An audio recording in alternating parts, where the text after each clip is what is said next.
How you doing, folks? Ronald Kenyatta here with TotalHumanElevation.com, and I'm here today in the sweatshop outside of Atlanta, Georgia, and we're going to go over some resistant exercises for catching and throwing. Now, just to give you a little bit of my information on me, I'm actually a strength conditioning coach in professional baseball, so this is right up my alley. This is going to be my 11th season. I'm a certified strength conditioning specialist, as well as a performance enhancement specialist. So like I said, I want to go over something that's right up my alley, and I want to go over resistant exercises for catching and throwing.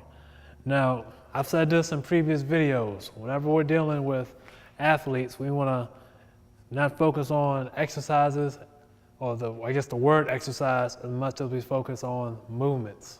Because what we're trying to do is make the movements as sport specific as possible. So I'm going to talk about catching first.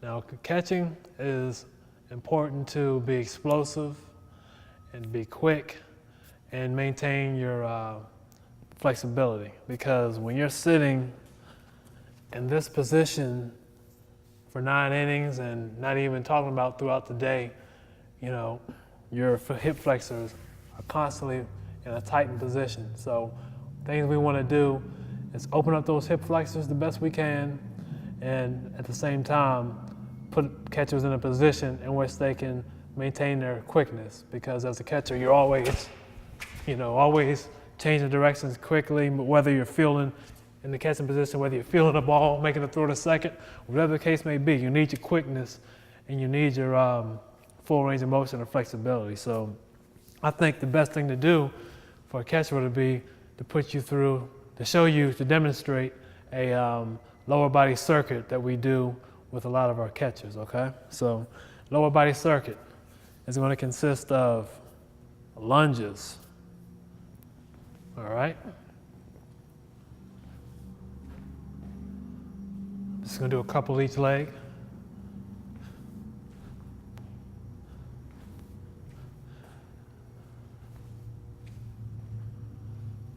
All right, when we lunge, make sure you have a good posture. The leg that's stepping forward, 90 degrees, the back leg, get close to the ground as possible. Good posture, chest up, looking straight ahead. That's your ideal lunge. And the reason we do this, considering the full range of motion, as I'm lunging out, I'm opening up that hip flexor that I mentioned earlier. So I'm lunging, opening up that hip flexor, all right? And now, we're going to do what's called an ice skater. This is a lateral movement, which once again allows you to open up your hip flexors a bit. So we're here, driving off like that.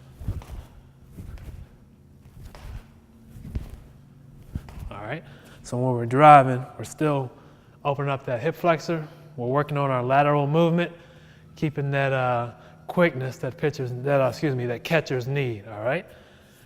Next exercise we want to do is called a jump squat. This is pretty much just working on your power, your explosion, because when you're here, you got to pop up to make a throw. So we're just kind of mimicking that movement, but adding a little plyometrics to it with a jump squat. So start standard squat position, feet about shoulder width apart. Make sure I don't bump my head. You're going to drop down and drive up. 5.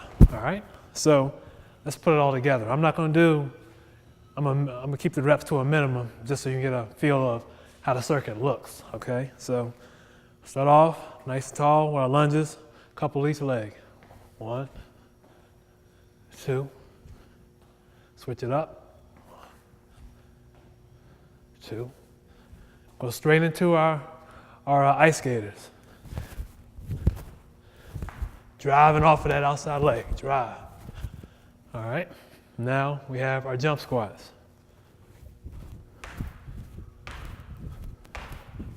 All right, so we're working on the power and explosiveness that a catcher needs, as well as whenever we get a chance, we're always going to open up these hip flexors. They spend so much time in that contracted position. So that's our catching exercises. And now I'm going to go into are throwing exercises. The throwing exercises I'm going to show you are pretty much shoulder stability type exercises, because I mentioned this in previous videos. As an athlete, you generate your power through your hips, through your lower half. So your arm is pretty much along for the ride. So with that being said, you have to keep this arm intact. You can't compromise the integrity of the shoulder, because there's a lot going on at this shoulder. We're talking about 7,000 degrees per second coming through that full range of motion, all right?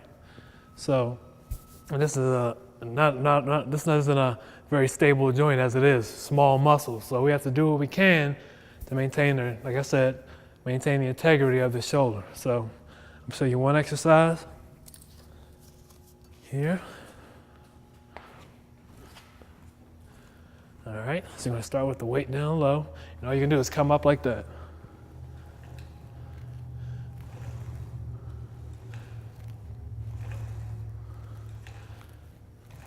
All right, same thing other side.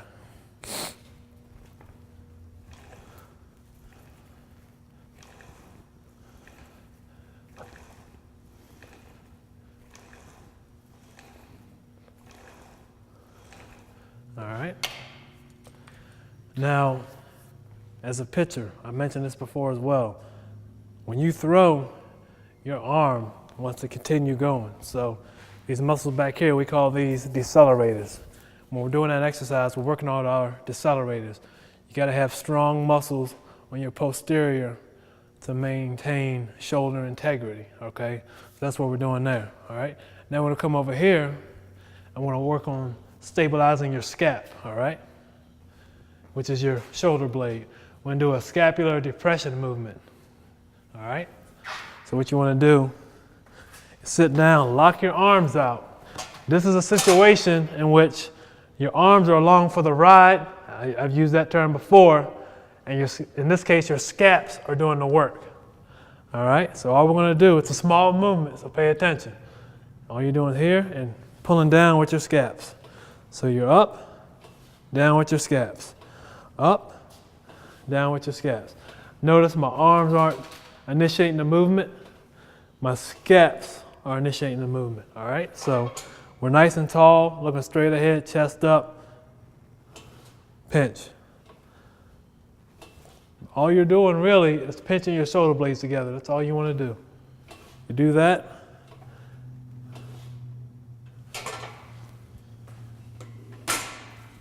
And that's your shoulder, your scapular stability exercising, called your scapular depression exercise.